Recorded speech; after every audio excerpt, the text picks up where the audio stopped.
তো ফার্স্ট পার্টে তো তোমরা দেখেছো কেকটাকে সুন্দর করে আইসিং করে সেট করে এবার যে স্ট্র দিয়ে কেকটাকে যেই বসাতে যাবো অমনি কেকটা এক সাইডে পড়ে একদম থেবড়ে গেল। কেমন লাগে বলো, এত সুন্দর করে কেকটাকে সেট করলাম, যখন বসাতে যাব তখনই পড়ে গেল। তবে কি করার, এরকম তো অনেকের সঙ্গেই হয়, আর আমার সঙ্গে কিন্তু এটা ফার্স্ট টাইম হয়েছে।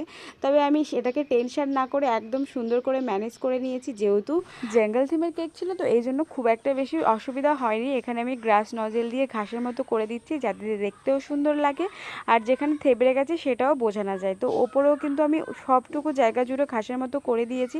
তবে যে ফটোটা আমাকে কাস্টমার পাঠিয়েছিল সেখানে কিন্তু ওপরে ঘাস দেওয়া ছিল না, তবে আমার মনে হলো ঘাসটা দিলে বেশি সুন্দর লাগবে। তো গ্রাস নজেল দিয়ে সব জায়গায় ঘাসের মতো করে দেওয়ার পর এখানে আমি কয়েকটা অ্যানিমালসের ফটো দিয়ে দিয়েছি, আর দেখো দেখতে কতটা সুন্দর লাগছে। এই কেকটা কিন্তু আমি খুব সুন্দর রিভিউ পেয়েছি। এখানে বার্থডে বয়ের একটা ফটো দিয়ে দিয়েছি, আর কেকটা 1.5 পাউন্ডের ছিল, আর আমি বানিয়েছি কতটা সেটাও শেয়ার করলাম। বাই।